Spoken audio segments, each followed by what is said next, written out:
Bueno, muy bien. Bueno, muy bien. Gente, como si no hubiera pasado nada. ¿Arrancamos de vuelta?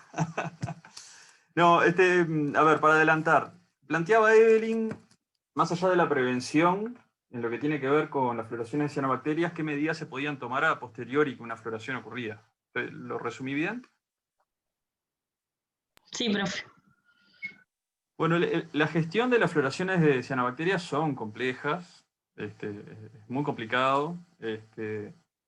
Imagínate que una solución química de la problemática con algún compuesto que logre matarlas, desde el punto de vista ambiental es muy cuestionable, ¿no? Porque es muy probable que vos generes impactos más allá de las propias cianobacterias y además tendrías que estar, ¿no?, esparciendo algún tipo de alguicida en todo el sistema. Muchos años utilizaron igualmente ese tipo de aproximaciones, particularmente con sulfato de cobre. El sulfato de cobre es un cristal celeste que se utiliza, por ejemplo, como alguicida en las piscinas, como fungicida en la agricultura. ¿Tá?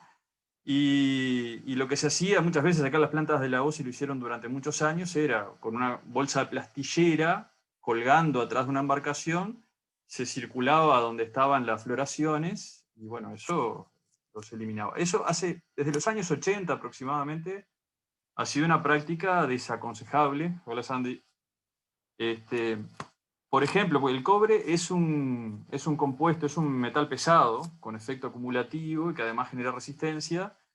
Y bueno, desde el punto de vista ambiental dejó de ser una opción en la gestión. Entonces, bueno, descartando ese tipo de posibilidades, y bueno, ¿y cuáles podrían ser las alternativas? Entonces, bueno, eh, compuestos que no sean acumulativos, que tengan efectos en el momento de la aplicación, pero sin efecto remanente. Ahí se han hecho pruebas con peróxido de hidrógeno, con agua oxigenada, por ejemplo. Inyección local en el punto donde se desarrolla la floración. Eso se volatiliza el oxígeno rápido, es un oxidante muy fuerte que tiene efecto concentrado. También va a afectar a otros organismos que estén en ese lugar en ese momento, pero luego no deja efectos a posteriori. ¿Tá? Se pueden utilizar otro tipo de compuestos en ese sentido. Acá en el país yo no conozco experiencias al respecto. El tema es que cuando la floración abarca un sistema de gran magnitud, aplicar ese tipo de estrategias es muy complejo, ¿no? Y capaz que es peor el remedio que la enfermedad, en cierto sentido. Una de las cosas que estamos intentando poner a punto para aplicar, por ejemplo, en el lago de Canelones, tiene que ver con sustancias que se utilizan en las plantas de potabilización de agua de la OCE o de tratamiento de efluentes, que involucra la captura química de las partículas que están en agua y su decantación. Los procesos de coagulación y floculación, se forman coágulos, grandes acúmulos de partículas donde integran las células y que eso caiga al fondo. Nosotros ahora estamos haciendo unos experimentos con compuestos de aluminio. Hola Ignacio, bienvenido. Tiene sus complejidades porque vos necesitas generar un flóculo que sea denso y que vaya para el fondo, y que el aluminio no quede libre, porque si el aluminio queda libre podría haber algunos problemas de toxicidad asociados.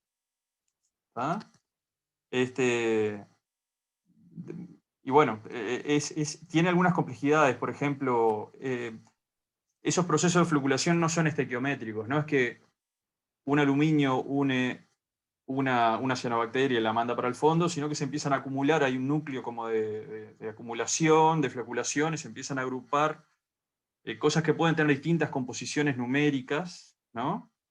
Y esa formación de flóculos, además de la dosis no poder calcularse a priori por esas características que no es estequiométrica, depende mucho de las condiciones de la mezcla, el pH, la energía que se le da a la mezcla o no. En el laboratorio, en una planta de potabilización es muy fácil de hacer, en un lago no es tan fácil.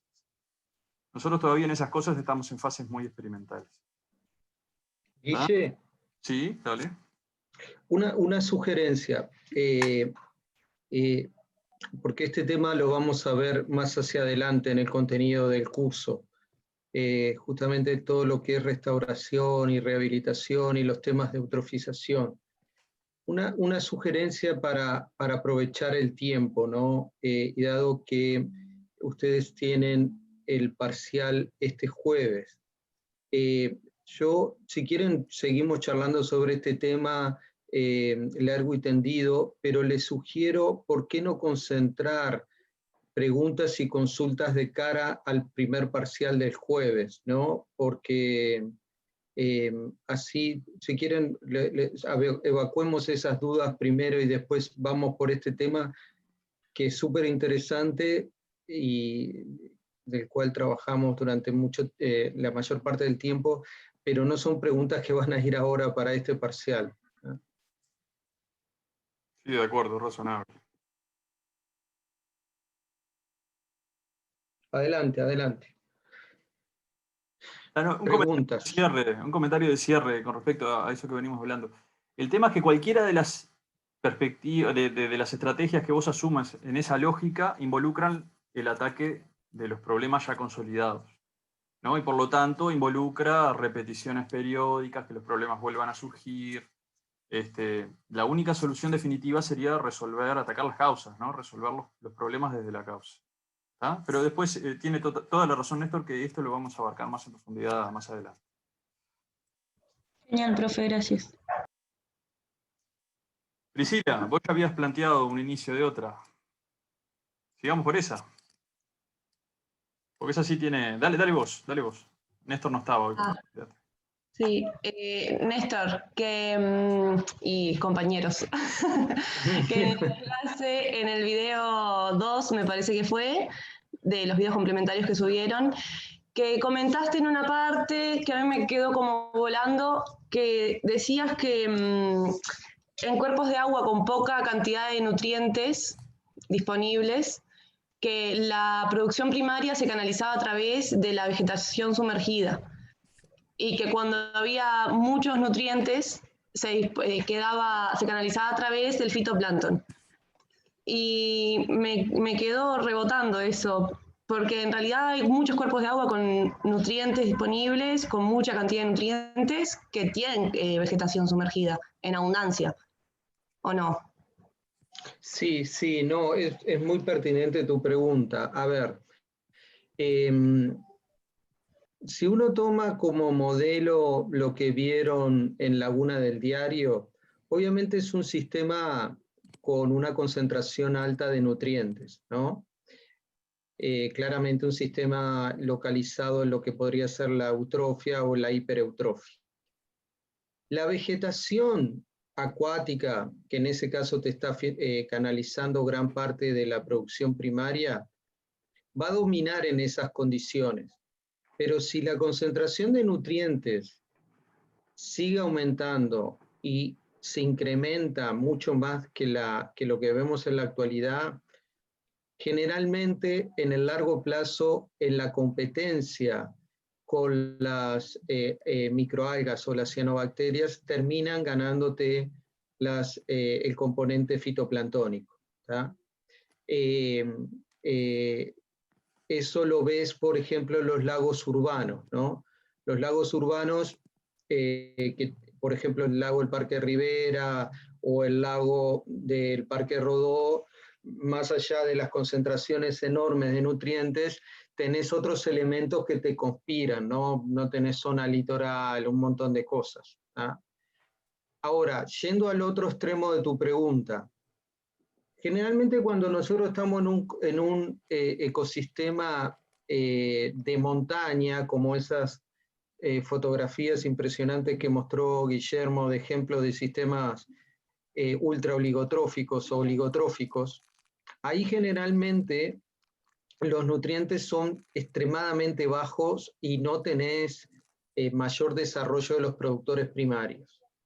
Ahora, a medida que va creciendo un poquito la concentración de nutrientes, en general, en las primeras fases, la producción primaria tiende a canalizarse más por el componente de plantas y sobre todo plantas enraizadas, por una sencilla razón, es que las plantas tienen, sobre todo las sumergidas, tienen dos posibilidades o dos fuentes de nutrientes.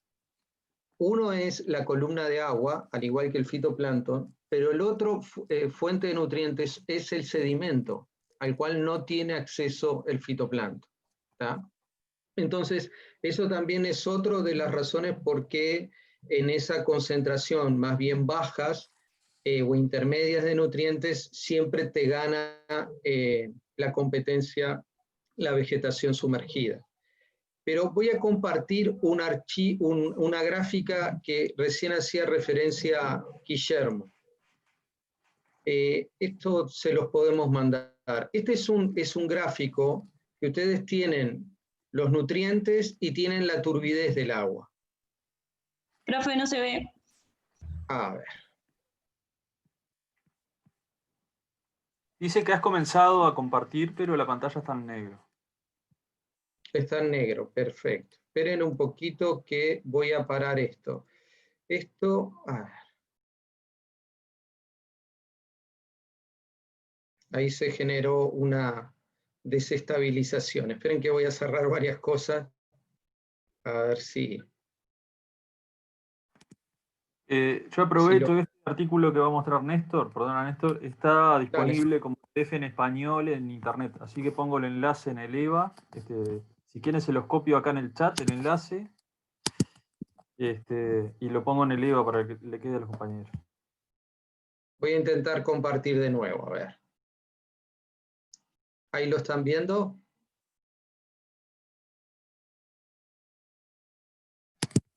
Sabes que no, pasó lo mismo. Te voy a hacer host, porque ahora te dice co-host. Te voy a hacer host por ese lado. A ver si vamos por ahí. Yo voy a apagar un minuto el video por las dudas. A ver. Voy a intentar acá. Ahora tenés el poder. A ver si ahora lo ven. O sigue negro. Aparece un mensaje, dice, Néstor Maceo has started screen sharing. Sí. Ajá. Profe, yo lo abrí igual en el PDF, pero bueno, no sé qué página es. A ver, esperen que les ayudo por acá. Se ve que hay un problema en la plataforma. Devolveme el host, Néstor, y yo lo trato de mostrar de acá si querés. Dale, perfecto. Sí, o puede ser un problema mío. Para un poquito, para que ya te paso el host. Bien, ahí te lo pasé. A ver. Bueno, se ve que es un problema mío. Perfecto. Fíjate, ahí está. En ese gráfico, fíjense que ustedes tienen dos gradientes. El gradiente de nutrientes y el gradiente de turbidez del agua. Y ahí lo que les está indicando es que es el dominio de los distintos productores primarios. Fitoplancton, plantas sumergidas o plantas flotantes libres. Y como ven, hay un rango muy amplio de nutrientes, ¿tá? Donde en realidad pueden ocurrir cualquiera de las tres alternativas, ¿no? Si me voy a una concentración muy, muy alta de nutrientes, en realidad tengo dos chances, o fitoplancton o plantas flotantes libres, o camalote. ¿Tá? En eso lo que ustedes tienen... Sí, adelante. Perdón, esa zona donde se superponen, digamos, las áreas de fitoplancton y la de plantas, ¿correspondería a esto de la histéresis o de los estados alternativos que se pueden dar? No, mira, este es un diagrama más simple. Ajá. Que simplemente te está indicando rangos de concentración de nutrientes y de turbidez del agua donde estos productores primarios ocurren. ¿Tá? En esa subdivisión te dice, bueno, en ese rango se superponen. ¿Tá? Entonces,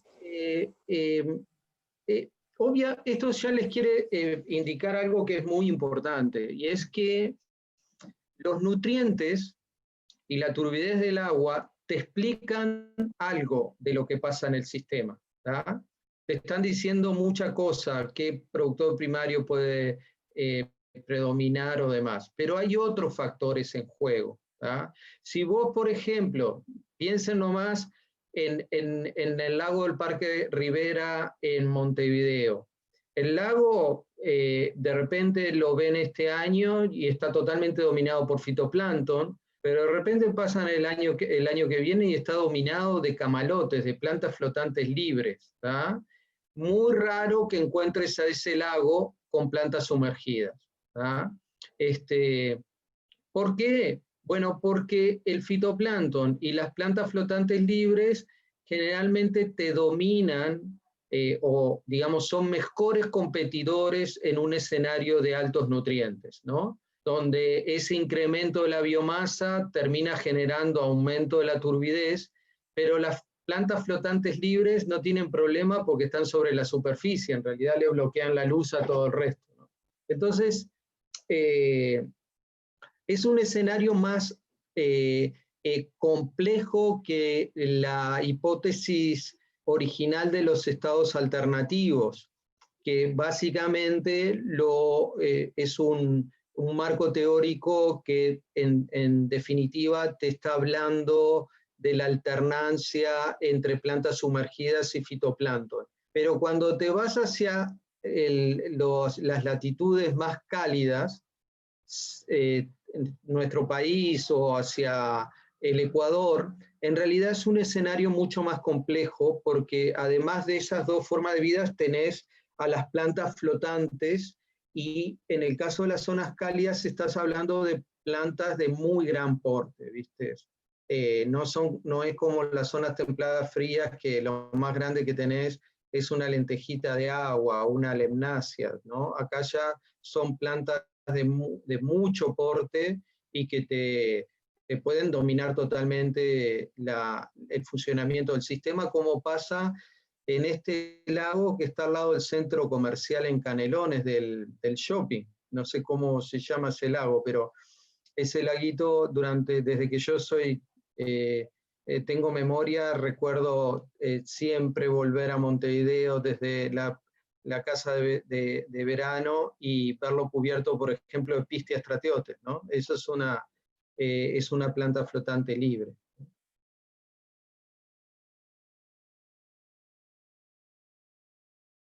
Pero en definitiva, Evelyn, la pregunta que tú hacías, la situación es relativamente clara cuando vos estás en los extremos, ¿no? Estás en el extremo bajo de nutrientes o muy alto de nutrientes. En el rango intermedio pasan muchas cosas. ¿Qué tan grande o tan pequeño sea el sistema? ¿Qué tan protegido esté del viento? Etcétera, etcétera. Son muchos factores jugando al mismo tiempo.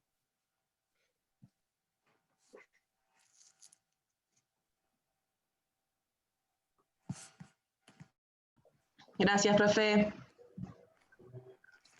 Ahí comentando ese lago, en los monitoreos periódicos le llamamos lago del centro cívico. Y yo les puedo contar a esta altura que es el lago con mayor nivel de nutrientes de todo el país, para los que hay datos. Este lago que contaba Néstor. Y ahí se ve favorecida las plantas flotantes libres, porque como tiene un afluente muy significativo que le aporta turbidez del arrastre del sedimento de las calles, ese tipo de cosas, la transparencia del agua es muy baja. Entonces el lugar donde los productores primarios pueden explotar la luz y los nutrientes es exactamente la superficie del cuerpo de agua, no adentro del cuerpo. Otra cosa importante con las plantas flotantes libres, a diferencia de las plantas sumergidas o otros grupos que son enraizados, es que las plantas flotantes libres dependen exclusivamente de la concentración de nutrientes que hay en la columna de agua. Por lo tanto, las plantas flotantes libres siempre las vamos a encontrar en cuerpos de agua con concentración media, alta o muy alta de nutrientes. Para un sistema con muy baja concentración de nutrientes es muy difícil encontrar una planta flotante libre. Y de hecho son muy buenos indicadores. Cuando ustedes encuentran un tajamar completamente cubierto de lemnáceas o encuentran un cuerpo de agua como el que les indica Guillermo, cubierto de el repollito de agua o el camalote, eso ya sabes de antemano eso es una cantera de nitrógeno y fósforo, porque para que se establezcan ahí tiene que haber mucha oferta de nutrientes. Igualmente, por ejemplo, en Laguna del Diario lo que más pasa es que estén arraigadas al sedimento, ¿no?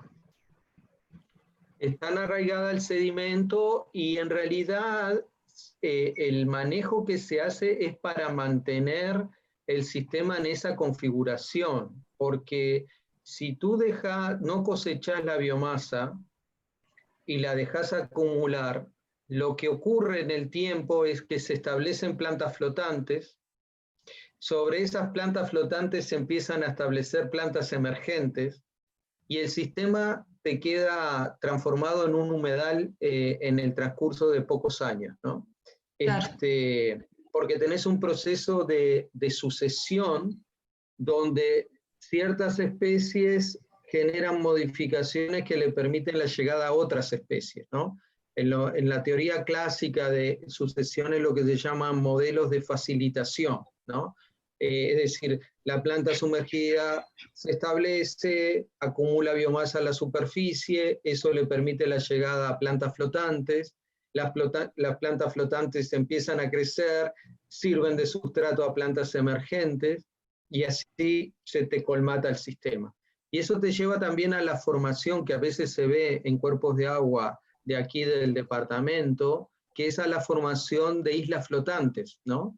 Esa acumulación de biomasa con plantas flotantes muchas veces terminan formando una capa de suelo de varios centímetros y comienza a desplazarse en el sistema, ¿tá? En otros lugares, por ejemplo, en la planicie inundación del Paraná Medio o del Paraná Alto, esas islas flotantes tienen hasta árboles, ¿tá? Para que tengan una idea.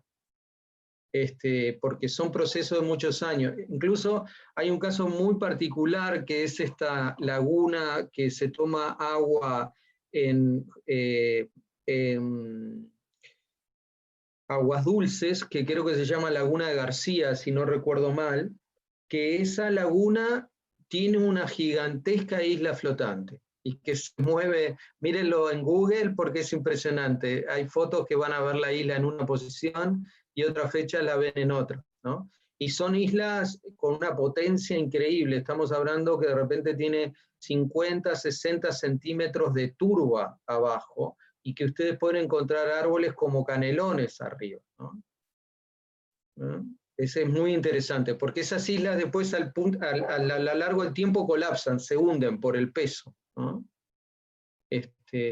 Pero bueno, son detalles, curiosidades nomás.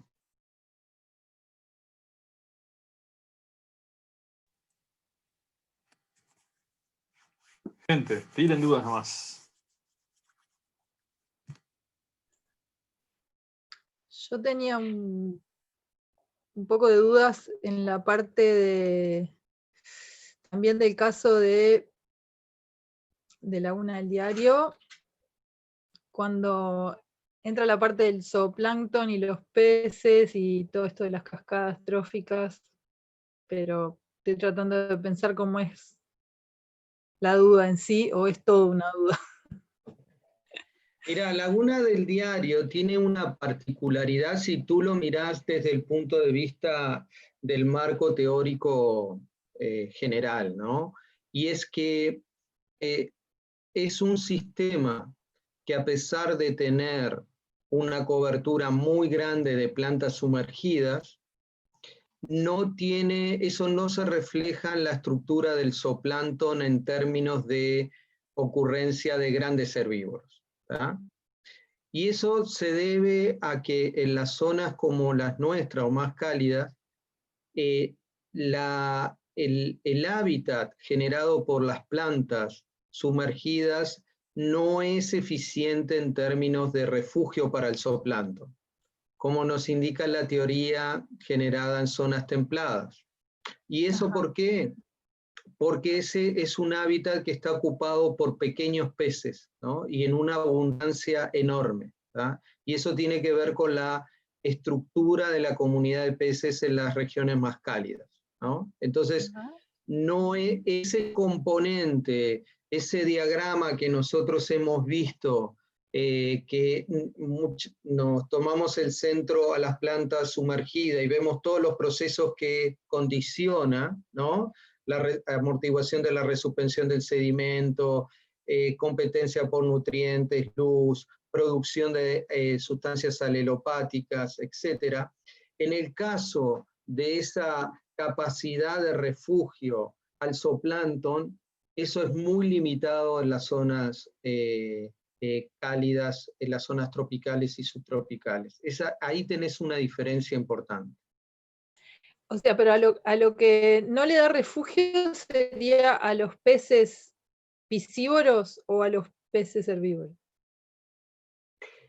Mirá, lo que ocurre es que lo ocupa una enorme diversidad de peces, muchos de ellos buscando refugio justamente frente a los grandes predadores, o grandes predadores ubicándose aquí en las plantas. Por ejemplo, una tararira, que es un predador al acecho, lo que en inglés aparece como sit and wait, es decir, un predador que está esperando el pasaje de la presa y bueno, y después tiene un ataque, realmente se lleva puesto igual un pedazo de fierro, ¿no? También lo utiliza a la vegetación. Entonces, ¿qué es lo que ocurre? Es que la vegetación en las zonas más cálidas está ocupado por una cantidad de organismos que representan un riesgo terrible para una dafnia. Para la dafnia es más peligroso en las zonas cálidas estar en las plantas que en aguas abiertas. Todo lo contrario de lo que te pasa en zonas más templadas, ¿no? Porque muchos predadores están ahí, no solo peces, ¿viste? Hasta los camarones, etcétera, están ahí parados. Eso es interesante. A la que no le da refugio es a las dafnias grandes, que entonces exactamente. Falta toda esa parte grande del zooplancton. Exactamente. Ahí, por ejemplo, están todos los trabajos, la tesis que hizo Guillermo y Carlos Iglesias, por ejemplo, en Laguna Blanca, en Manantiales, que justamente esos mecanismos clásicos de migración en profundidad o de migración lateral como refugio para el zooplancton, en un sistema como el de Laguna Blanca te funciona todo al revés, pero que tiene que ver justamente con qué es lo que pasa con los otros actores, ¿no? Los que se comen a las dafnias y a su vez los que se comen a los predadores de las dafnias o los grandes cladóceros, ¿no? Eso, muchachos, nos sirve para hacer una advertencia muy importante, que es que los marcos teóricos que hemos estado viendo, son realmente herramientas, marcos que nos permiten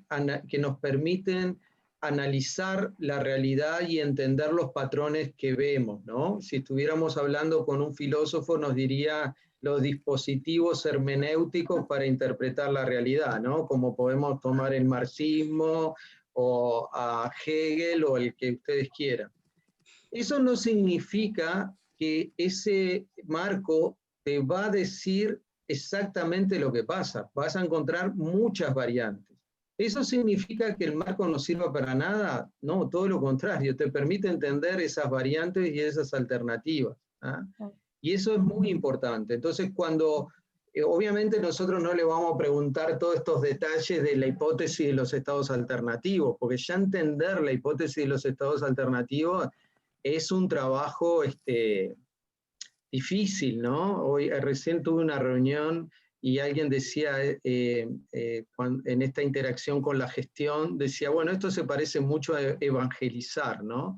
Estás tratando de explicar algo que la mayoría no te va a entender, pero lo máximo que podés lograr es que te crean, ¿no?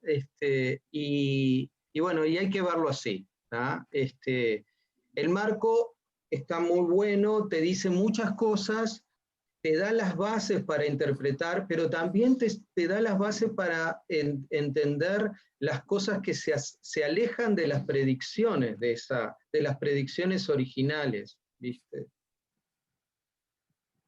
Claro, claro. Bien.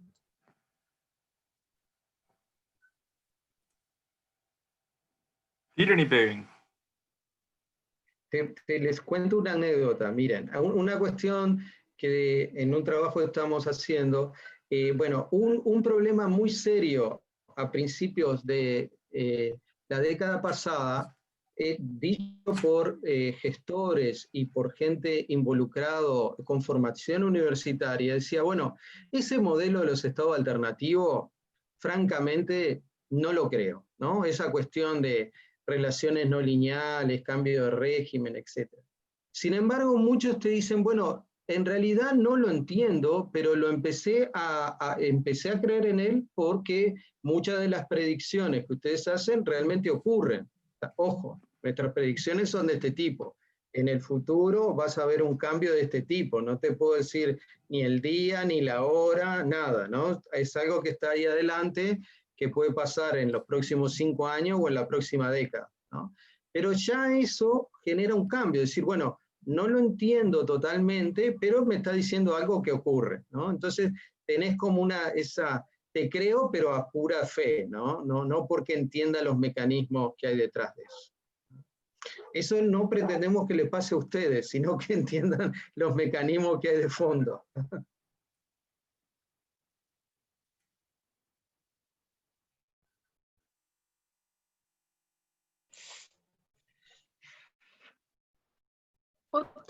Adelante.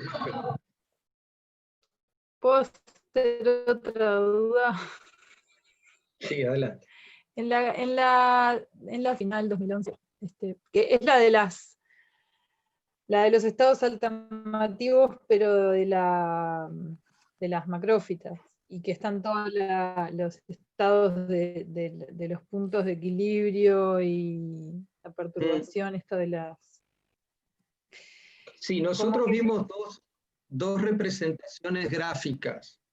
Uno, digamos, el bidimensional con la curva roja y azul, que esa toma como respuesta el fitoplancton.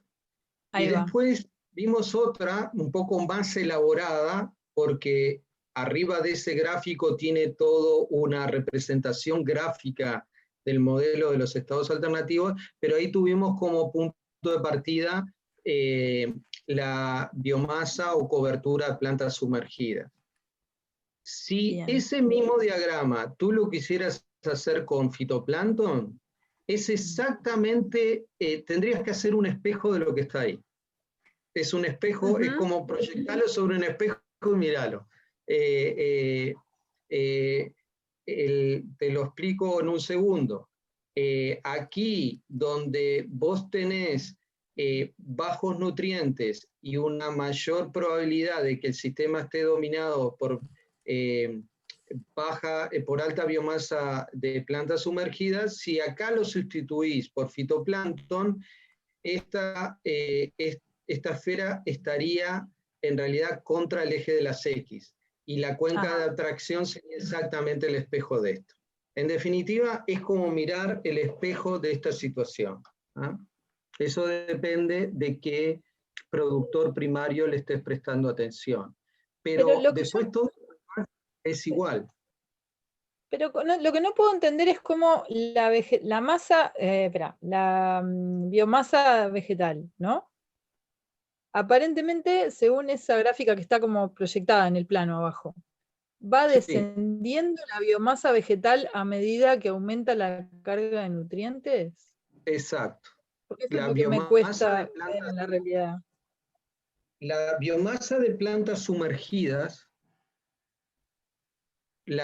sobre todo la dominancia de la producción primaria por plantas sumergidas, va a, como te indica el diagramita de arriba, puede coexistir en un amplio rango de nutrientes intermedio, pero si la concentración es muy, muy alta, generalmente pasa a dominar el fitoplancton.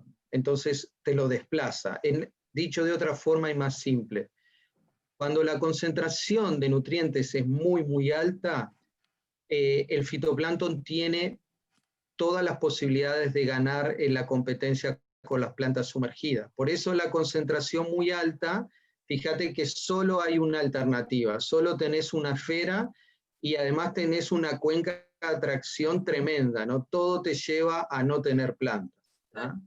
O sea, si lo llevamos al caso de la laguna del Diario, eso implicaría que no sabemos en dónde está ese umbral, pero que si sigue creciendo la biomasa de plantas, en un momento deja de haber plantas y pasa a haber solo fitoplancton. Exactamente, exactamente. Eso es lo que te predice la teoría.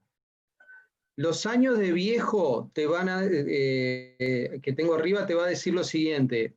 Eso efectivamente funciona, pero se tiene que dar otra condición, y es que tenés que eliminar el humedal que está en el sistema.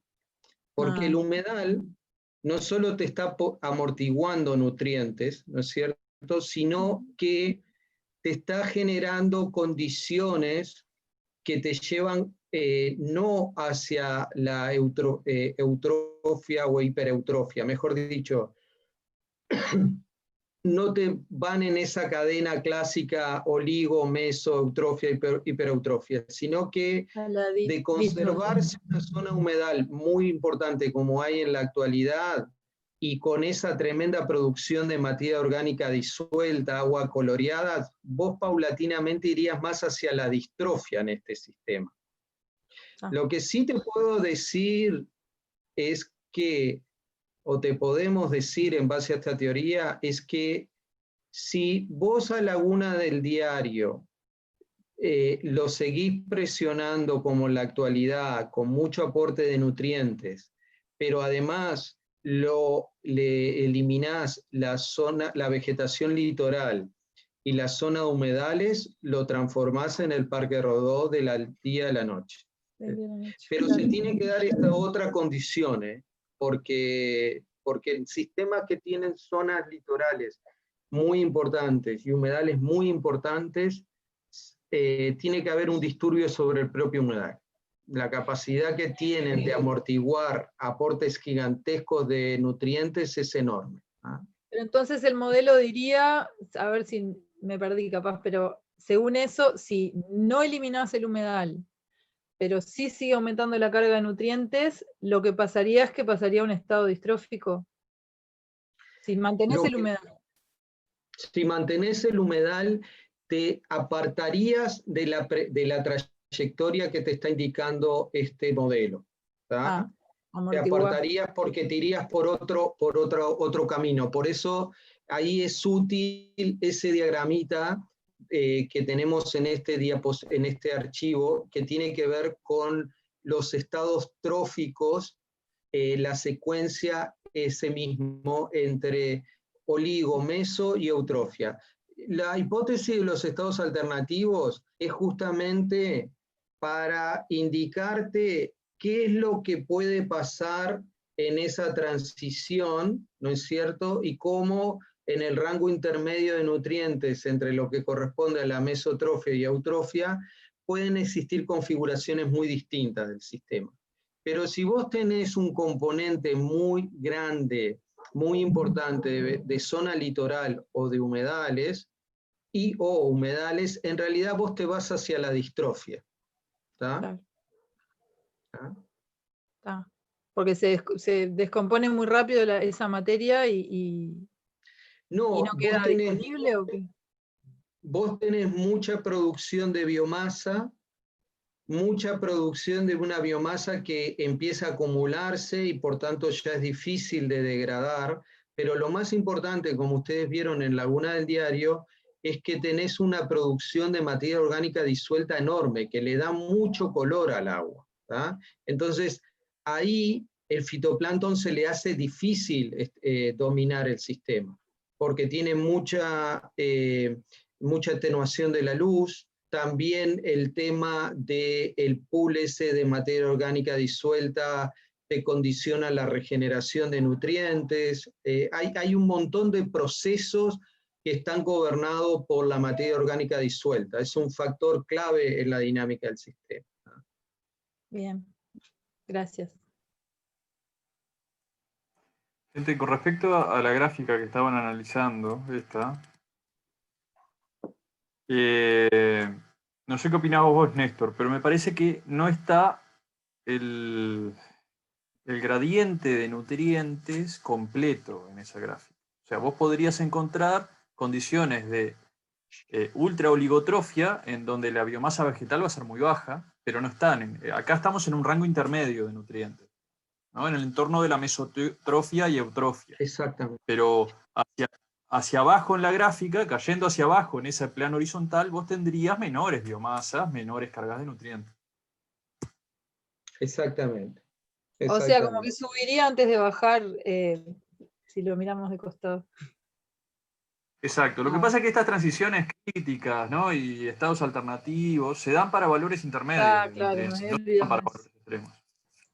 Bien, bien. Aclaro, Ahí, gracias. si vos no ves esa parte de la historia, te parece una contradicción, que Claro. cuanto menor concentración, más biomasa vegetal. Pero claro, vos estás viendo una parte de la historia. Sí, pasaba un poco también por ahí. Gracias. Sí, esa No, por favor. aclaración es fundamental, porque eso te permite unir esos dos esquemas o diagramas, ¿tá? Y un elemento que recalcamos por enésima vez en el curso, porque es un error muy frecuente, no confundan estados tróficos con estados alternativos, ¿tá? Los estados tróficos nos están hablando de qué tan productivo es el sistema o qué menos productivo es. Los estados alternativos nos están diciendo, como muy bien indica Guillermo, en ese rango intermedio de nutrientes, por qué en un momento domina un productor primario o puede dominar otro tipo de productor primario.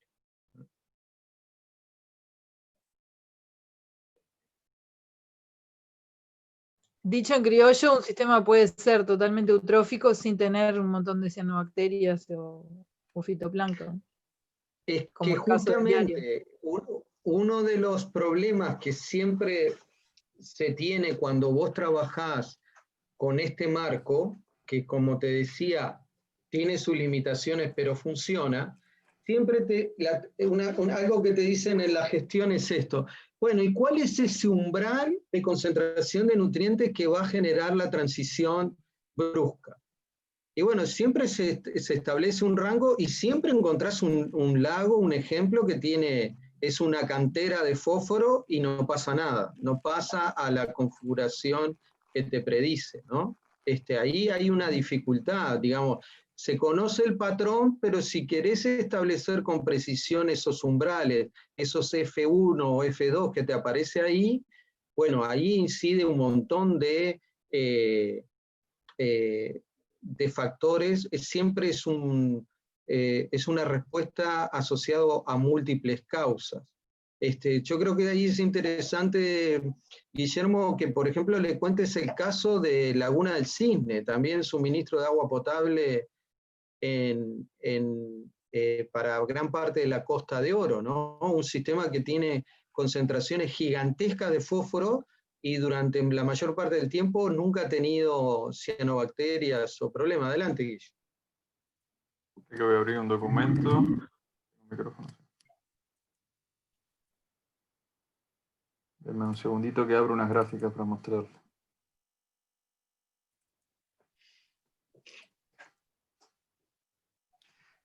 A esta altura del curso, en ediciones anteriores, nosotros este documento, entre otros, también se los habríamos compartido. Pero bueno, intentaremos retomarlos más adelante en el curso. La opción fue no saturarlos, ¿no? de información, sino tratar de reducir y tener una visión más sintética.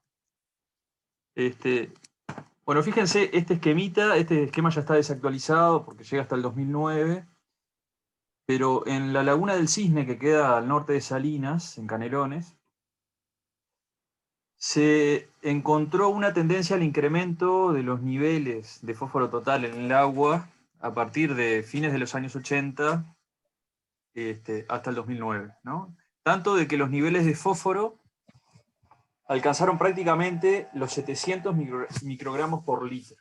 ¿Ah? ¿Tienen idea de la normativa cuánto marcan que es el máximo de fósforo total que podría tener el agua de este lago? la magnitud, más o menos? Fíjense, No, pero acá arrancamos. mucho menos. Mucho menos, 200, sin duda. 100, 200. 25. ¿Cuánto? 25. ¿Tá? Este sistema arrancó en promedio. ¿Potable? ¿Una promedio normativa para el agua potable? ¿Esa es una normativa para el agua potable o es una normativa del lago? No, ese es el decreto 253/79 y modificativos que plantea que los sistemas acuáticos puede ser clasificado en función del uso que se vaya a hacer del agua, ¿tá? En 4 clases. Y una de esas clases tiene 2 subcategorías. Entonces la clase 1, las aguas de clase 1, los sistemas con aguas de clase 1 son aquellos que serán utilizados para producción de agua potable con sistemas de tratamiento tradicionales, por ejemplo. ¿Ah? Los de clase 3 son los sistemas nacionales que serán utilizados para conservación de la fauna y la flora. ¿Ah? Y así se definen en función del uso cuál es la calidad, y a cada una de esas clases se le asigna una tabla de valores, de parámetros físico-químicos a la que debería llegarse. Y tanto la clase 1 como la 3, que son esas dos que yo les nombré como ejemplo, establecen un límite de fósforo total de 25 microgramos por litro. Ahora, eso es la normativa, ¿no? Lo que el Estado uruguayo considera que es adecuado. Ahora, este sistema, que es utilizado desde los años 70 para suministro de agua potable, ya estaba en promedio en 100 microgramos por litro a fines de los años 80. ¿Tá? ¿Qué es la concentración para que tengan una... No, para ilustrar. Esa concentración es, por ejemplo, la que tiene Laguna del Diario en este momento. O la concentración que tiene Laguna del Sauce, es decir, en el entorno de 100 microgramos por litro de fósforo. ¿Tá? Para tener otros puntos de referencia. Más allá de lo normativo, desde el punto de vista ecosistémico, eso involucra una productividad potencial muy alta en el sistema, ¿no? Una productividad y la expresión de los problemas hasta en su mayor magnitud, sobre todo en sistemas utilizados para suministro de agua potable. Y bueno, eso fue en el arranque. Cuando se llegó acá alrededor del 2010, el sistema estaba en 700. Cerraron la planta de potabilización del arroyo Pando, en la ciudad de Pando, la voz se la cerró por los niveles de nutrientes, y esta pasó a ser la planta de agua superficial con mayor nivel de fósforo del país que estaba siendo explotada por la voz. Entonces el tema es que si uno va a una clasificación de estado trófico, dice, bueno, según el nivel de fósforo total, lo mete en una formulita propuesta en un artículo del 77 por Carlson, y en esa formulita te dice entre el 0 y 100 cuál sería un índice, según un índice, cuál sería el estado trófico del sistema. Entonces, si vos metés esos niveles de 700, 600, 500 microgramos de fósforo, te va a dar que Laguna del Cisne es hipereutrófico. ¿Tá? Entonces, si el sistema es hipereutrófico, existe un alto riesgo de ocurrencia de floraciones tóxicas, cianobacterianas, fitoplanctónicas en general y cianobacterianas en particular. ¿Tá? Ahora, ese mismo indicador yo le puedo entrar, ya no por la causa de la eutrofización, o sea, el nivel de fósforo, sino que le puedo entrar el dato del nivel de clorofila en suspensión en el agua, ¿no? Que es un indicador de la biomasa fitoplanctónica y cianobacteriana. Entonces, ¿qué pasa? Los niveles de clorofila en la Laguna del Cisne son muy bajos. Entonces, si yo le genero este indicador de estado trófico en función del contenido de clorofila, estamos acá en la gráfica a la izquierda, a mí me da que el sistema es oligotrófico o mesotrófico. Entonces, tenemos una gran discrepancia entre lo que vendría a ser la productividad potencial y lo que es la productividad expresada del sistema. El sistema podría ser muy productivo, pero en realidad no lo es. ¿Ah? Entonces, bueno, ¿qué es lo que pasa? Han habido diversas propuestas. En los años 90, el lago estaba cubierto por plantas flotantes y emergentes, y eso involucraba una intercepción de la luz muy importante, y bueno, eso disminuía. Si había nutrientes, pero no había luz en la columna de agua, la productividad claramente iba a ser baja. ¿Ah? Pero luego, en los años 90, las plantas desaparecieron, por un motivo que ahora no viene al caso, no nos vamos a poner a discutir, y el lago quedó de aguas abiertas y seguía sin aparecer floraciones fitoplanctónicas. Entonces hubo una publicación en el 2006 en donde se plantea de que el control de la producción primaria fitoplanctónica en Laguna del Cisne estaba dada por la resuspensión de sedimentos, por la acción del viento, y la atenuación de la luz que provocaba eso. ¿Tá? Entonces, el control no era la cantidad de nutrientes, era la baja transparencia del agua por su elevada turbidez. Bueno, y después nosotros empezamos a muestrear el lago y encontramos que había momentos en donde la carga de sedimentos en la columna de agua era prácticamente cero. Era un agua, que aparece ahí en la botella esa, agua muy translúcidas, pero poco transparentes. ¿Me explico? No eran aguas turbias. Eran aguas que transmitían bien la luz, pero la luz se extinguía rápido. No habían partículas en suspensión. No había ese aspecto de barro en suspensión, de lechosidad, de partículas. Y entonces, nosotros propusimos en el 2011, en este informe, de que habiendo muchos nutrientes, lo que estaba generando una disminución de la productividad expresada del sistema era ese conjunto de materia orgánica coloreada, disuelta, aportada por un humedal muy grande que está al este, que vierte a la laguna, que aporta a la laguna. Esa materia orgánica coloreada hacía que el sistema en realidad no fuese hipereutrófico. El sistema es distrófico. ¿Verdad? Que es una peculiaridad en estas latitudes, digamos. No son los sistemas más comunes. En general, los sistemas que acumulan mucha materia orgánica son los sistemas fríos del norte europeo y asiático, del norte de Canadá, donde acumulan durante muchos años materia orgánica, turba, y eso empieza a lixiviar materia orgánica coloreada disuelta.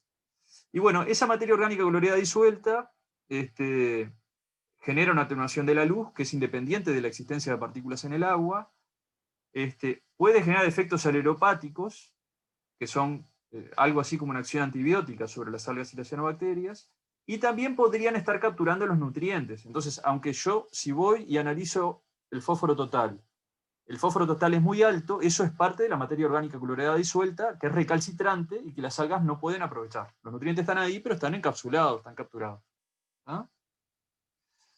Bueno, esta fue la propuesta que nosotros hicimos en 2011. Desde el punto de vista de la gestión ambiental, esto tiene una consecuencia que es muy relevante, y es que este sistema, la Laguna del Cisne, pueda seguir siendo utilizado para suministro de agua potable por tratamientos convencionales y con ausencia de producción de toxinas, involucra la producción de este humedal que está en otro sector del territorio. ¿Tá? Y que es todo privado y que hay un conflicto bárbaro porque la gente no puede producir ahí porque se le inundan los campos, ¿no? Y lo quieren drenar rápido. ¿Tá? Hay una presión muy grande acá de muchos microproductores. Bueno, les cuento que ahora en el verano pasado hay una estudiante de maestría que hizo un experimento tratando de evaluar cuál de estos tres mecanismos, si era la aleropatía, los nutrientes o la luz, los que afectaban, cuál era el mecanismo por el cual la materia orgánica coloreada disuelta estaba generando esa disminución de la productividad del sistema, y los resultados que alcanzó es que la mayor parte de esta atenuación de la producción fitoplanctónica está dada por la atenuación de la luz, del color del agua. ¿Ah? Sobre otros mecanismos. Y fíjense lo que era el agua esta, ¿no? ¿Se acuerdan del disco de Secchi?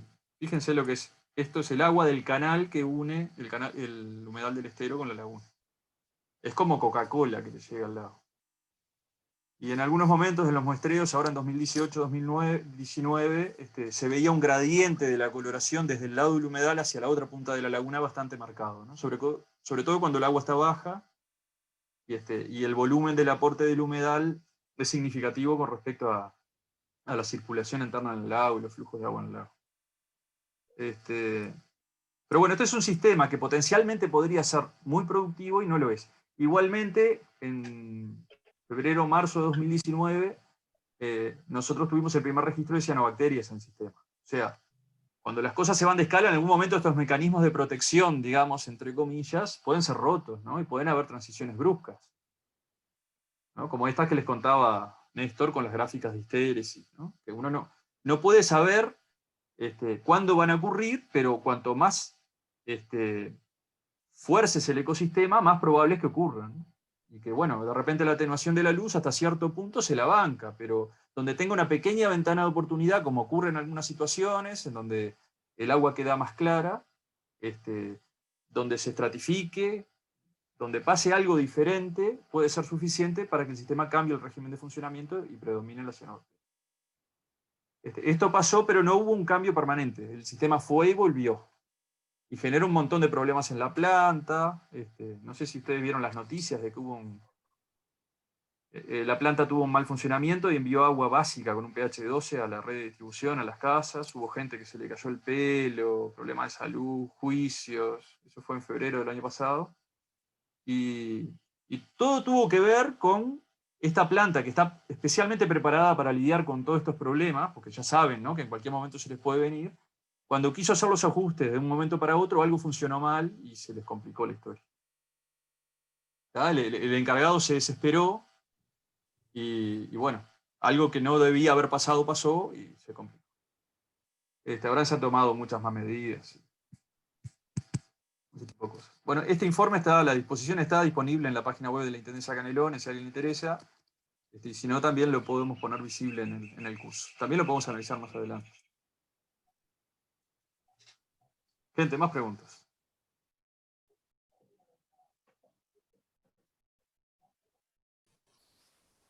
Yo quería preguntar diferencias entre cómo podríamos diferenciar un lago artificial o uno natural. Hoy, por ejemplo, estuvieron hablando del ejemplo del Parque Rivera, que no tiene vegetación litoral, podría ser una opción, pero también la puedes crear igual.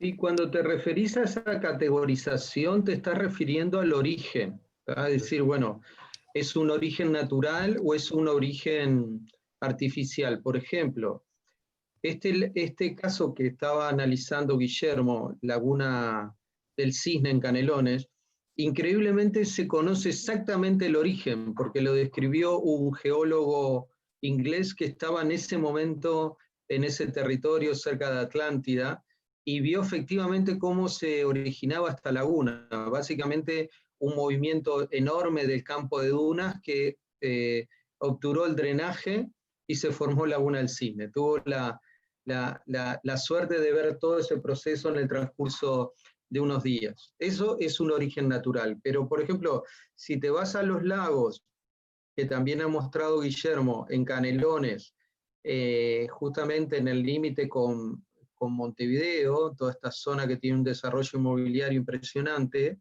esos son lagos que se originaron por la extracción de arena. Te pusiste a sacar arena, llegaste al nivel de napa freática o agua subterránea y terminó formándose un lago, como ocurre muchas veces en las canteras u otro tipo de extracción, ¿no?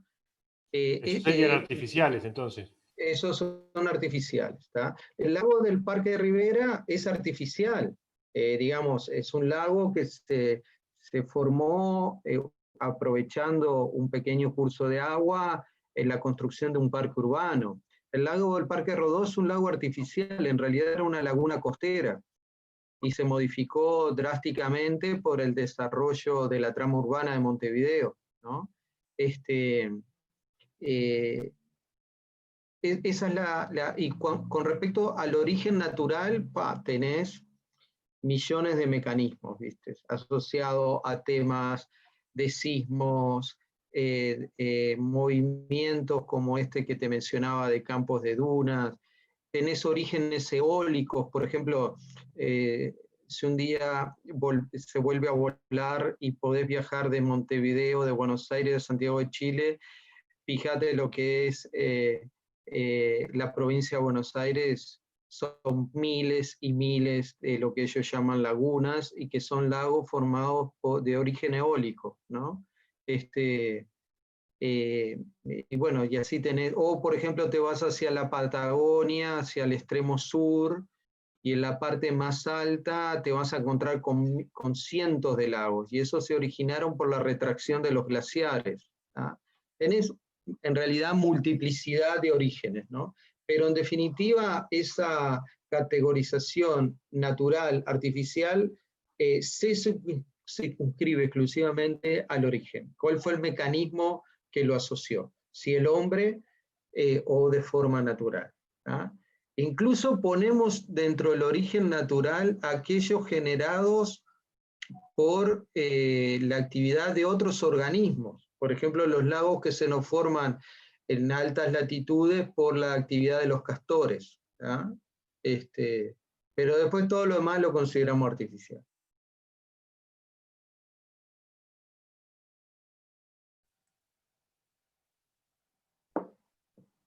Adelante, más preguntas.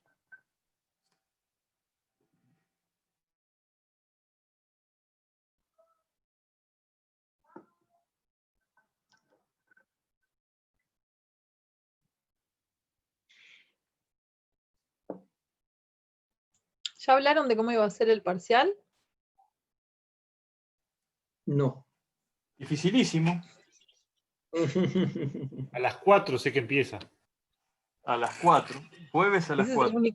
el único dato. No, la idea es generar una serie de problemas que involucren interpretación de su parte y la selección de propuestas alternativas, ¿tá? Del estilo de las cosas que venimos implantando semana a semana, pero con una estrategia que nos permita tener una idea más acabada de su nivel de comprensión de los temas, no tanto del estudio puntual de una clase, sino del nivel de comprensión de los temas. Eso es un desafío, estamos trabajando en eso, esperemos que nos salga bien, ¿tá? Sin duda de que bueno, nos vemos sometidos a esto por las circunstancias, si no lo estaríamos, los parciales de todo el resto de los años tienen una estructura bien diferente, ¿tá? Que desde escribir, digamos, tiene otra lógica. Igualmente, esta estrategia de parciales autocorregibles de las semanas tiene algunas ventajas, no nos tienen que esperar a nosotros que les digamos los resultados, por ejemplo. Eso es una gran ventaja. Sí, es una gran ventaja que para nosotros es un gran problema y sobre todo un grupo numeroso como tenemos este año en este curso, en el marco de sobrecarga de actividades múltiples, ¿no? En muchos frentes. Entonces siempre demoramos y a veces lo que uno pretendería que fuese, ¿no? De que sea una etapa en su proceso de aprendizaje que les permita autoevaluarse si se quiere, ¿no? Y corregir errores y todo. Si vos te demorás, se pierde esa posibilidad mucho. Así que bueno, la idea es esa, que se enfrenten a algunos problemas, a algunas situaciones problemáticas, y bueno, y den su opinión al respecto. No es basado en la memoria, pero la idea es que sí, que tengan todo cargado ahí en la RAM, lo que hemos visto, hablado, las presentaciones, los videos, y lo usen como herramienta para enfrentarse a esto dificilísimo que le vamos a poner. ¿Está? Traigan pañuelos para si quieren llorar y esas cosas, traigan, tranquilo. Además no van a tener el hombro de nadie cerca, porque eso no está habilitado. Evelyn y Priscila podrían hacerlo con tapabocas, así, ya que están ahí conviviendo. No, es un desafío plantearlo. Y bueno, y tratar de ver si alguno de los conceptos que no fueron adecuadamente manejados en test anteriores están siendo manejados de una forma más adecuada a esta altura del curso. ¿Tá? Ese sería un objetivo secundario de esto. ¿Tá? El tema de tratar de evaluar la evolución, no solo el estado, sino la evolución en el manejo de algunos conceptos. Por ahí va. Y vamos a tener que entrar al Zoom así, como siempre, como los test, y nos vas a pasar un link o algo así. Sí, entregan la bolsa de bizcocho y le damos el formulario. Profe, nosotros no tenemos más preguntas, pero si nos llega a surgir algo, ¿está el foro disponible para que ustedes nos puedan contestar o algún compañero o algo? Sí, sí. Por supuesto. Miren, ahí por Vika descubrió, tratando de escribir al foro, de que tenían que haber grupos creados para que ustedes pudieran publicar, abrir líneas de conversación, digamos. Yo ayer generé un grupo. Sí, yo generé un grupo ayer y nos metí a todos los que estábamos. Nos metí a todos, bueno. Pero en ningún lugar decía de que eso era necesario para que ustedes pudieran abrir algo. Tuve horas, escribí a la coordinadora de Eva. Bueno, en fin. Bueno, el tema es que hoy pudieron. No, gracias a vos, porque además esa imagen que vos mandaste, que yo no pude ver, pero vos me dijiste lo que decía después, fue lo que me dio la clave. Sí. Creé el grupo para probar y ahí funcionó. Pero en realidad no era... Qué raro eso, porque te mandé captura de pantalla y después cuando vos me dijiste, sí, estaba en blanco, no sé por qué. Pero era eso que me decía. Ahí hay algún tema con tu máquina, Vika, porque me parece, ¿no? Porque también no estabas viendo los resultados de cada una de las preguntas. Sí, no sé qué, sí. Es que estuve toqueteando a ver si lo arreglaba y no sé si a alguien le pasó eso, pero veía el link para ver los resultados, blanco, letras blancas sobre fondo blanco, entonces yo ni me enteré que había un link. A mí me llegaba la nota y bueno, qué bueno. Pero no sé si a nadie le pasó eso. Cuando le llega el mail con el puntaje de las evaluaciones. ¿Qué? ¿Ustedes ven un link abajo que dice ver? Sí, para ver en cuál te equivocaste. Ah, sí. Bueno, yo no lo veo, me aparece letra blanca sobre fondo blanco, entonces yo no sabía que Entonces le pregunté a Guillermo, ahí me dijo y empecé a tocar y apareció el link oculto. Tengo que ver Claro, un porque- afiliado raro. ¿No te llegó la última? No, capaz que puse mal mi mail o algo y no me di cuenta. Pero no pasa nada igual. Prefiero no saber. No, mira, rebotó uno, el de Florencia Castellano rebotó. Capaz que vos pusiste una dirección que es válida, no es tuya, pero es válida, entonces le llegó el resultado a otra persona. ¿Tá? Porque ahí tenés apagado el micrófono, pero no rebotó todo el tuyo. Lo busco ahora y te lo mando. El tema es que eso, yo aprieto un botón de publicar resultados y se los manda al Google directo, o sea, no pasa. Sí, es Si llega a automático. rebotar alguno, yo me entero, si no, no. Ahí va. Bueno, a ver, cuando ¿Ah? puedas. Ahí Bien. Y tengo otra duda ahora que me acuerdo. Sí.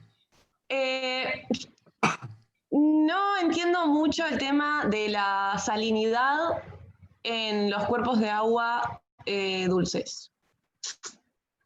Pero vieron que se toma muestra de salinidad también. O sea, Si son se toma. dulces, la salinidad tiende a cero, ya está, resuelto el problema. Otra duda. Pero salen algunos niveles de salinidad. O sea, ¿a qué se debe la salinidad en un cuerpo de agua dulce? Puede ser por la napa, por ejemplo, en la Laguna del Diario, que la vez pasada dijimos que era por la napa, que podía llegar agua salada, ¿no? Por A ver, abajo. una cuestión importante, es una muy buena pregunta. Cuando estamos en el continente, estamos hablando de cuerpos de agua continentales, no significa que todos los cuerpos de agua en el continente tienen que ser de agua dulce. ¿Tá? Primera cosa. Vos en el continente vas a encontrar cuerpos de agua salada, ¿tá? E incluso con salinidades mayor que el océano. Y eso tiene que ver con características geológicas, si ese sustrato parental se formó bajo el mar o qué fue lo que pasó, ¿no? Hay otro elemento que a veces se confunde y que vos en el continente tenés aguas de muy alta conductividad, aguas muy duras, ¿tá? Que te dicen aguas salobres, pero no son salobres, son aguas que tienen mucho carbonato de calcio, ¿no? Por ejemplo, eso pasa en la provincia de Buenos Aires, o te pasa, por ejemplo, en el Pantanal, en Brasil, ¿tá? Vos tenés cuerpos de agua prácticamente de una conductividad cercana al agua destilada, hasta, por ejemplo, 10 microsiemens por centímetro, y al lado te encontrás un agua totalmente dura con 1300 microsiemens. ¿Tá? ¿Qué es lo que pasa ahí? También te influye la geología. El sustrato parental tiene mucho carbonato de calcio y te genera esas características de agua dura. ¿Tá?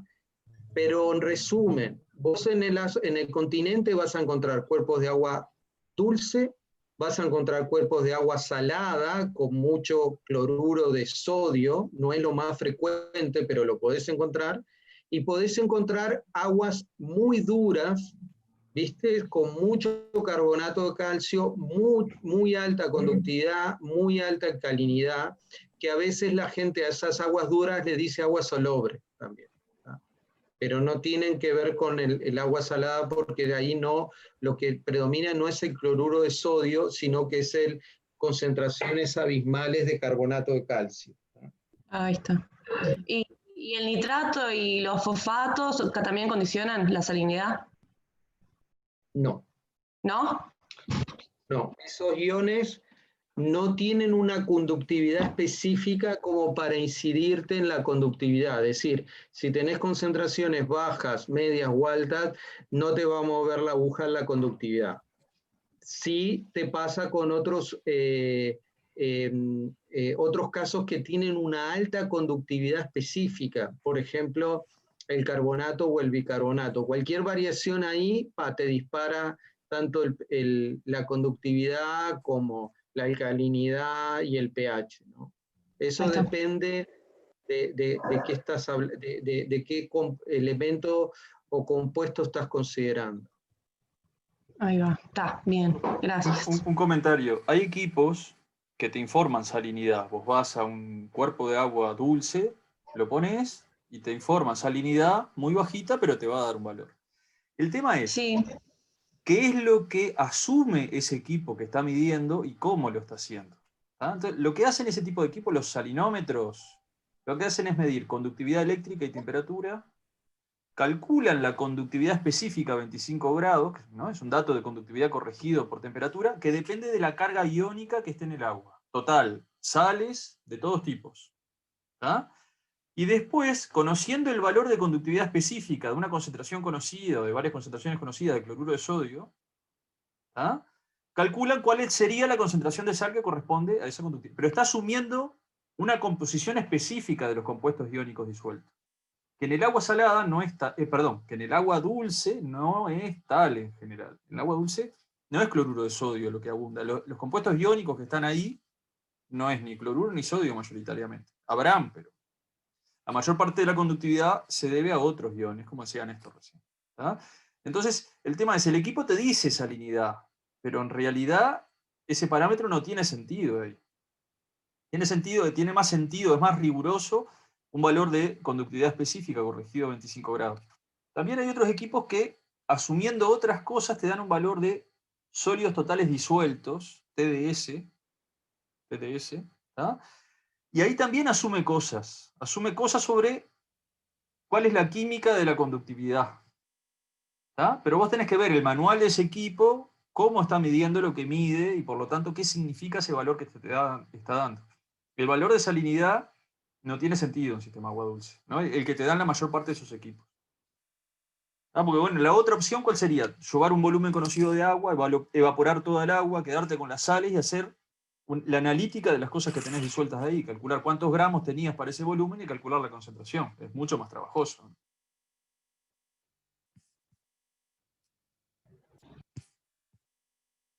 ¿Algo más, gente? Sandy se puso los lentes, está tomando carrera y va a preguntar. En realidad no es una pregunta, es una duda que me quedó. Porque viste que en la Laguna del Diario dice que el área del agua abierta ha ido variando. Y justo en el video tú decís que el año pasado tendríamos el valor que tenemos ahora del área abierta de agua. No sé si se me... Néstor, seguramente vos te acuerdas. O sea, es una duda nomás que me surgió de intriga. Como para manejar. Yo recuerdo que originalmente, hace como 50 años, Era 160 y algo. Y ahora hay como 100 hectáreas menos, ¿no? De 55 hectáreas tiene ahora Laguna del Diario. ¿Y cuál era tu consulta, Sandy, específicamente? A ver, hoy en día mismo, porque el último dato que teníamos era del 2000 y poco, 2005, por ahí. 555. 2005, sí. Con 55 hectáreas. 2005-2006. Ya, y en el video decía que ya el año pasado tendríamos el valor exacto. O sea, si quería saber si, no sé, era eso. Y si había mantenido, si había ido a un cambio tampoco, no sé.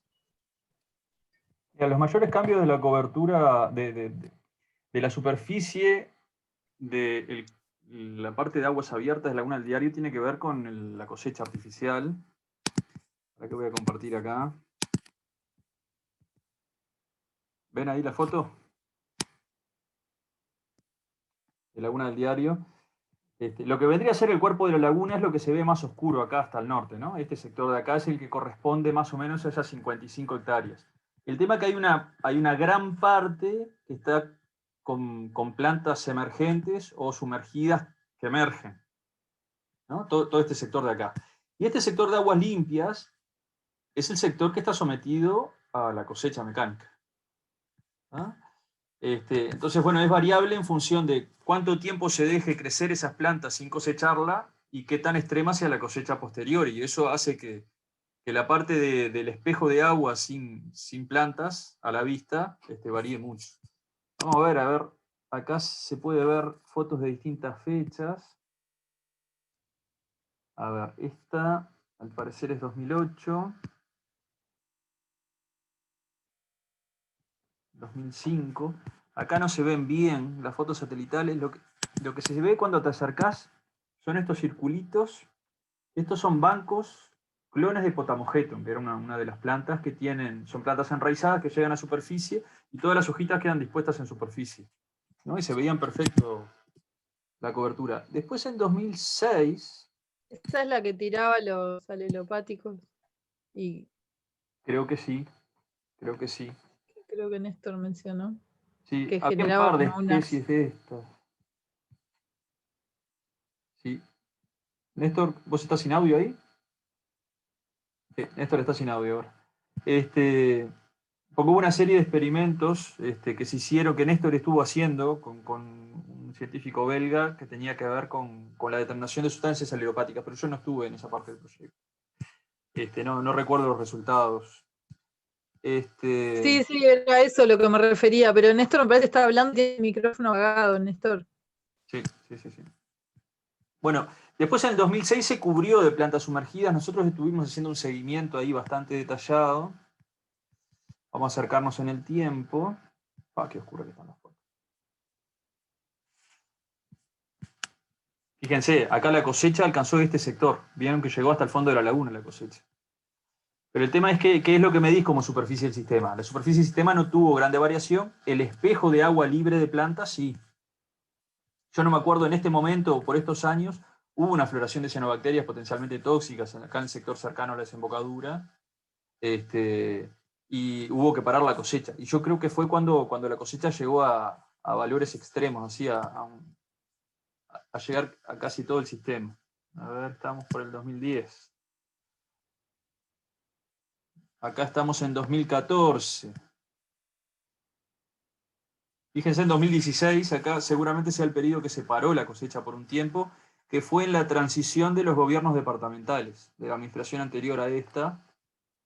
Ahí hubo un plazo entre que uno se ponía al día y tomaba decisiones, en donde las plantas colonizaron rápidamente. Fíjense la dinámica de este sistema, ¿no? Es rapidísimo lo que cambia de un año a otro. Y cómo es dependiente la cobertura de las plantas de la acción humana directamente, ¿no? Acá. Bueno, y también varía con el nivel vertical del agua, también varía si las plantas las ves o no las ves, porque crecen mucho, están en superficie, sube 20 centímetros la columna de agua y a veces las plantas están ahí pero no las ves. 2018, miren, acá tiene pinta de ser en el momento que estaba empezando la cosecha.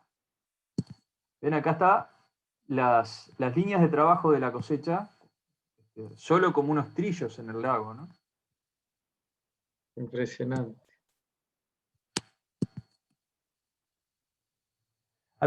Néstor, ahí en un momento no te escuchamos, Sandy preguntaba, ahí están las cosechadoras trabajando, fíjense acá, ¿no? Como abriendo esta zona. Había en un video un texto sobre una consulta sobre la recuperación del área del espejo de agua. Capaz que Sandy, vos la podés repetir a ver si Néstor te interpreta mejor que yo. Fíjense la colonización de ese canal que se había dicho luego. Mi consulta era si el área abierta o sea, había seguido. Bueno, perdón. Ahora se me fue la pregunta. No, pero me acuerdo que ahí en el 2005 decía que el espejo de agua abierto era de 55 hectáreas y habíamos visto que en 40 años había variado un triple de su tamaño y quería saber si del 2005 ahora, o sea, se había mantenido, aparte con todo esto mismo de la cosecha y eso, o si sigue siendo más o menos calculado el mismo área. Ahora te Mira, mejor. Perdóname, Néstor. No, porque ahora con esta formulación yo la interpreto mejor. Mirá, el área se se estima en las fotos satelitales aquí, y depende de dónde pongas el límite. Si pones el límite en la misma parte, yo creo que acá no hay gran diferencia con esas 55 hectáreas que medíamos hace 15 años. Perdóname, Néstor, pero dale vos. No, exactamente, digamos, no tenés grandes modificaciones en el área del espejo de agua, justamente porque está la cosecha y además porque se ha cosechado en algunos momentos que lo ha permitido, se ha cosechado también vegetación litoral y emergente, ¿no? Para retener un poco el avance de la zona litoral sobre el espejo de agua. Ahora, cuando nosotros estamos pensando en el enorme aporte de nutrientes que recibió este cuerpo de agua, no solo tenemos que pensar en lo que es, digamos, el uso del suelo aledaño al cuerpo de agua, ¿no? Las casas, el sustrato arenoso, los pozos perdedores, sino que en esta cuenca, en este sistema hay que mirar la cuenca, y en la cuenca, en la parte más alta, en la divisoria de aguas, van a encontrar el relleno sanitario de Cerro Pelado, ¿no? Y eso no es un tema menor, esto sí que, a ver, si te vas hacia la derecha, mira, la divisoria la ves, está a la altura de lo que se llama Cerro Pelado, ¿no?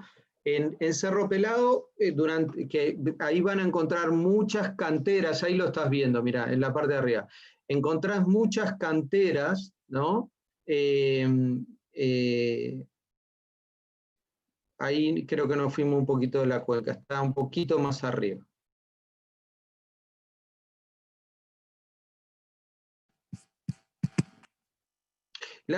Ahí contra el Cerro Pelado, fíjense después con calma, mirá, es esto que tenés justamente un poquito hacia la izquierda,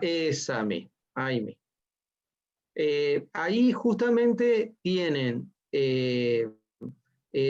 toda una zona que durante muchos años se destinó a la extracción de tosca para las calles, incluso formándose lagos, etcétera, y que hoy día esa extracción se rellena, se utiliza para el relleno sanitario. El tema que hay todo un lixiviado gigantesco, ¿tá? Porque no fueron, digamos, construidos ni diseñados para justamente amortiguar uno de los efectos, digamos, más adversos que generan los rellenos sanitarios, que es justamente los lixiviados y el aporte de grandes cantidades de nitrógeno y fósforo, y todo ese nitrógeno y fósforo ha terminado en Laguna del Diario, ¿no? O sea, el fenómeno de eutrofización y cambio es dramático. Incluso si ustedes se disponen, recorran la cañada del Marrero, entre la Laguna del Diario y estas canteras y el relleno actual, está destinado exclusivamente a podas verdes, pero básicamente se entierra nada más, van a ver que el curso de agua del arroyo Marrero, en realidad muchas secciones es todo vegetación, es un canal tapado de totoras, de tifa, además, y es porque, claro, ahí viene un lixiviado hiperconcentrado, ¿no? Y eso es lo que también les explica ese tremendo cambio en el sistema, donde la expansión de la vegetación emergente también es dramático, de la década del 60 al 70, no solo es la llegada en el año 2000 de las plantas sumergidas, la zona de vegetación emergente, todo lo que es pajonales y juncales, se extendió enorme, ¿no? Obviamente no es el único factor que jugó, el factor de haber modificado la conexión con el mar decisivo, sin lugar a dudas.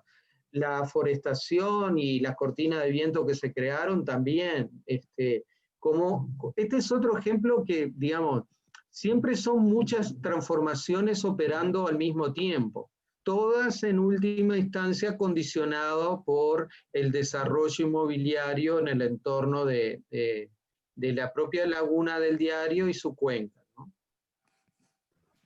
Y en el arroyo Marrero no se hace ningún tipo de poda de esa vegetación para que a la hora de crecer, porque viste que vos cuando podás, esa vegetación requiere de más nutrientes para el crecimiento y el desarrollo. ¿No se toma ningún tipo de medida con ese tema? No, no, acá mira, en Maldonado tenés un gran desafío que realmente está al alcance de la mano, pero que no logra dar ese último paso, que es qué haces con todos esos residuos de jardinería, o qué haces mismo con toda la biomasa que sacás en la cosecha Laguna del Diario, que es una cantidad grande, son muchas decenas de camiones en una temporada, que obviamente en los lugares más evolucionados, digamos, entre comillas, lo compostan, ¿no? Maldonado tiene todo para hacer. Tiene el circuito de puntos verdes, tiene la recolección, las podas verdes va a un lugar que es justamente este que le estaba señalando Guillermo. Sin embargo, no ha podido pasar a esa escala de compostaje. Ha habido intentos. En los momentos que hicieron intentos administraciones anteriores se encontraron con una barrera, y es que no había en el Uruguay equipos, ni personas, ni cuerpos que tuvieran experiencia de compostaje en esa escala. Hoy día lo hay, lo ves, Tresor en Montevideo, Bioterra, bueno, tenés un montón de gente trabajando sobre eso. Pero es una lástima porque están todas las condiciones dadas, y habría que dar ese salto, ¿no? Porque la cantidad de residuos verdes y de podas en Maldonado es enorme, ¿no? Y además, solucionar ese tema en realidad te permite atacar otro problema, que es la extracción de suelo para jardinería, ¿no? Que es la principal problema de erosión de suelo en el entorno, en el departamento de Maldonado.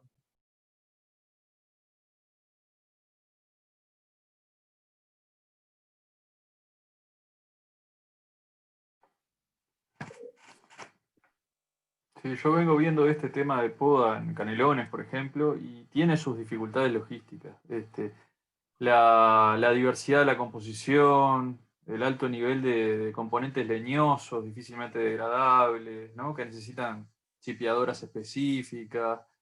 El tema de lo que se saca en la extracción de las cosechas de los propios lagos es el alto contenido de agua y que se genera por pulso. Cuando hay una cosecha se genera un pulso muy importante y hay que lograr eso a un sistema que está establecido, que haga podas, que procese podas domiciliares y todo, no es simple.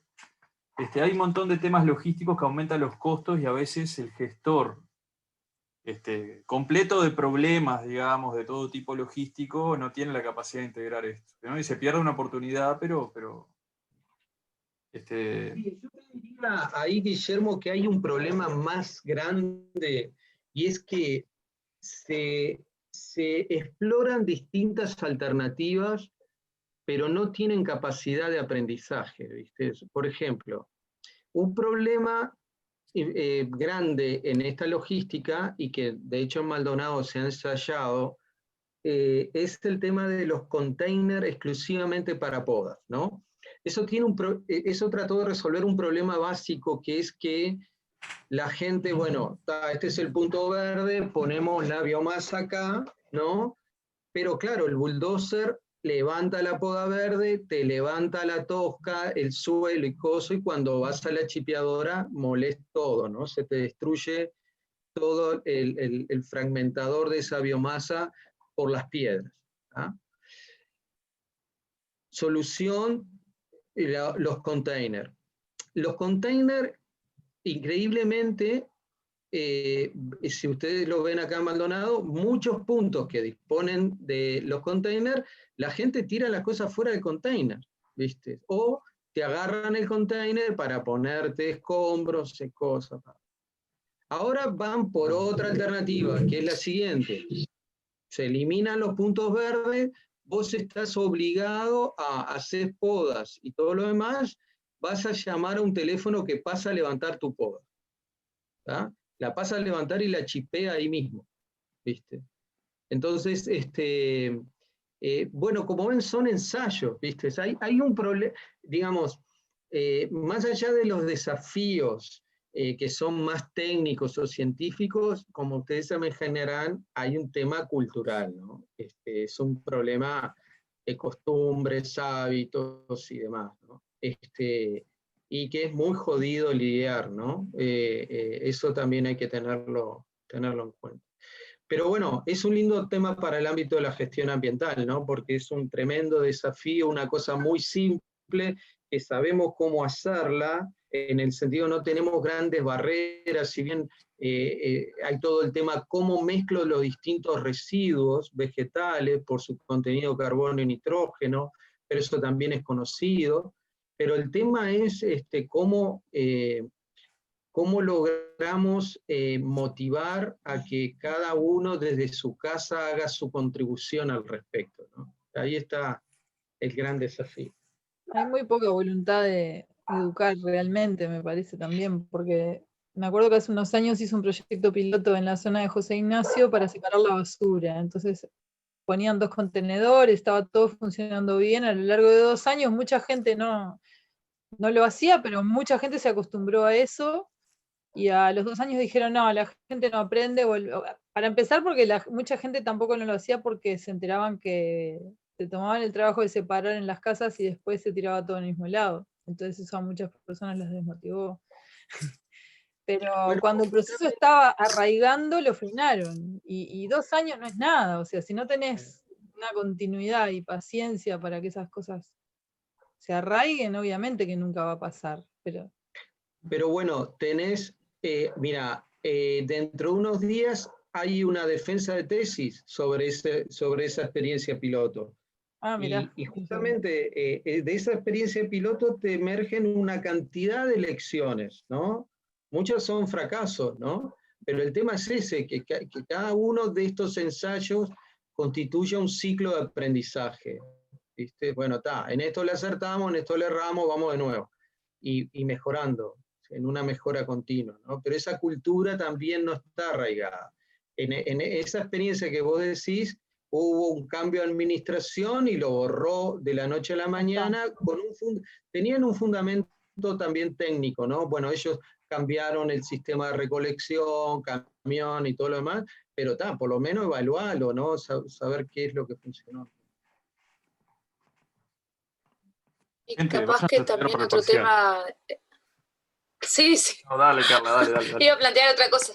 No, iba a seguir en esta línea, pero estamos planteando cosas que nada que ver con el parcial, por eso. Así que bueno, en lo dejo el por ahí. curso, esto de la distancia, nos faltan este tipo de distancias de intercambio, ¿no? Pero yo diría, Claro. la frase inicial de Néstor hoy, vamos a concentrarnos en lo que nos compete ahora. Sí. ¿Ah? Bueno, gente. Bueno, así que el parcial va a ser difícil. El parcial va a ser tipo problemas, en algunos casos de lagunas, y vamos a aplicar lo aprendido, digamos. Y el agua tiene que correr clarita cuando termine el parcial. El parcial se sabe cuando comienza, pero no cuando termina. Así que para el Zoom, el enlace para el jueves... Es el mismo. ¿El mismo de todos los jueves? De todos los jueves, está, por cualquier cosa. Sí, está genial. Entramos ahí al Zoom y ahí vos nos vas a mandar el enlace, como siempre. Exacto. Y la cuenta bancaria para el depósito. Todo. Bueno, por interno hablamos de cuánto. Gente, cualquier cosa. Bueno. ¿Ah? Que pasen bien, hasta luego. Bueno, Gracias. Dale. Gracias a ustedes. Chao. Chao.